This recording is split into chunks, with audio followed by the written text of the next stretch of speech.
गंगा और भीष्म की प्रतिज्ञा। हस्तिनापुर के राजा शांतनु गंगा से विवाह करते हैं। गंगा अपने 7 पुत्रों को जन्म के साथ ही नदी में बहा देती है। जब 8वें पुत्र को वह ले जाना चाहती है तो शांतनु रोक लेते हैं। गंगा बताती है कि ये सब वसुओं का शापित अवतार है। 8वां बालक जीवित रहता है, वही देवव्रत, जो आगे चलकर भीष्म कहलाए। भीष्म प्रतिज्ञा करते हैं कि वह जीवन भर विवाह नहीं करेंगे और हस्तिनापुर की गद्दी के लिए कभी दावा नहीं करेंगे। यह प्रतिज्ञा आगे महाभारत युद्ध की नींव रखती है। कुरु वंश का विस्तार। शांतनु के बाद हस्तिनापुर की गद्दी भरने के लिए संघर्ष शुरू होता है। भीष्म के कारण हस्तिनापुर में विचित्र परिस्थितियां बनती हैं। राजा विचित्रवीर्य का विवाह अंबिका और अंबालिका से होता है, लेकिन वे संतानहीन रहते हैं। तब व्यास मुनि से नियोग द्वारा 3 पुत्र जन्म लेते हैं, धृतराष्ट्र, पांडु और विदुर। धृतराष्ट्र अंधे थे, पांडु रोग से ग्रस्त हो गए और विदुर को राजगद्दी से दूर रखा गया। पांडव और कौरव का जन्म। धृतराष्ट्र की पत्नी गांधारी 100 पुत्रों को जन्म देती है, जिनमें सबसे बड़ा दुर्योधन था।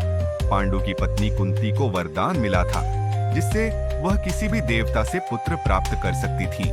कुंती ने धर्मराज से युधिष्ठिर, वायुदेव से भीम, इंद्र से अर्जुन प्राप्त किया। माद्री ने अश्विनी कुमारों से नकुल और सहदेव को जन्म दिया। इस तरह 5 पांडव पैदा हुए। बाल्यकाल और शिक्षा। पांडव और कौरव साथ बड़े हुए।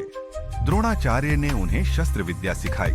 अर्जुन धनुर्विद्या में निपुण हुआ, जबकि दुर्योधन गदा युद्ध में माहिर। कर्ण का प्रवेश होता है, जो अर्जुन का प्रतिद्वंद्वी बनता है, लेकिन उसकी उत्पत्ति रहस्यमयी थी। वह कुंती का पहला पुत्र था, जिसे उसने जन्म के तुरंत बाद छोड़ दिया था।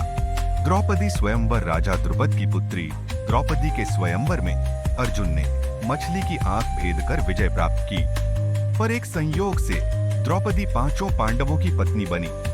यहीं से दुर्योधन और कौरवों की ईर्ष्या और गहरी हो गई। पासों का खेल। धृतराष्ट्र के आदेश पर पांडवों को राज्य का आधा भाग मिला। उन्होंने इंद्रप्रस्थ नगरी बसाई, लेकिन दुर्योधन और शकुनी ने षड्यंत्र रचकर युधिष्ठिर को पासों के खेल में हराया। युधिष्ठिर ने सब कुछ खो दिया, राज्य, धन, भाई और अंत में द्रौपदी तक। सभा में द्रौपदी का अपमान हुआ। यह घटना ही युद्ध की जड़ बनी। वनवास और अज्ञातवास। पांडवों को 13 वर्ष का वनवास और 1 वर्ष का अज्ञातवास मिला। वन में उन्होंने अनेक ऋषियों से ज्ञान और दिव्यास्त्र प्राप्त किए। भीम ने हनुमान से भेंट की। अर्जुन को शिव से पाशुपतास्त्र मिला। अज्ञातवास में पांडव विराट नगर में गुप्त रूप से रहे और कौरवों से अपने भेद को छुपाए रखा। युद्ध की तैयारियां। वनवास के बाद पांडवों ने अपने राज्य की मांग की। दुर्योधन ने एक सुई की नोक भर जमीन भी देने से मना कर दिया। दोनों पक्ष युद्ध की तैयारी में जुटे। कृष्ण ने शांति का प्रयास किया, लेकिन असफल रहे। जब युद्ध का समय आया तो कौरवों ने कृष्ण की सेना चुनी और पांडवों को स्वयं कृष्ण सारथी के रूप में मिले। कुरुक्षेत्र का युद्ध महाभारत का भीषण युद्ध 18 दिनों तक चला। पहले दिन से लेकर 10वें दिन तक भीष्म पितामह अपराजेय रहे। अंततः शिखंडी को आगे करके अर्जुन ने भीष्म को धराशायी किया।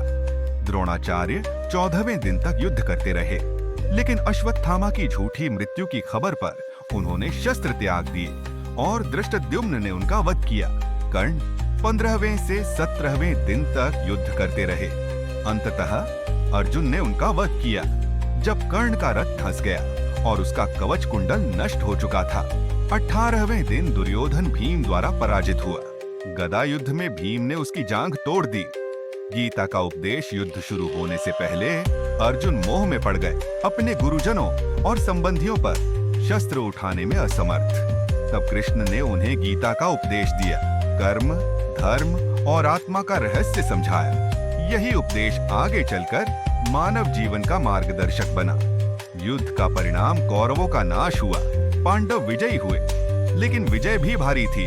अपने परिजनों, गुरुजनों और पुत्रों को खोकर अश्वत्थामा ने क्रोध में द्रौपदी के 5 पुत्रों की हत्या कर दी और पांडवों को श्राप दिया।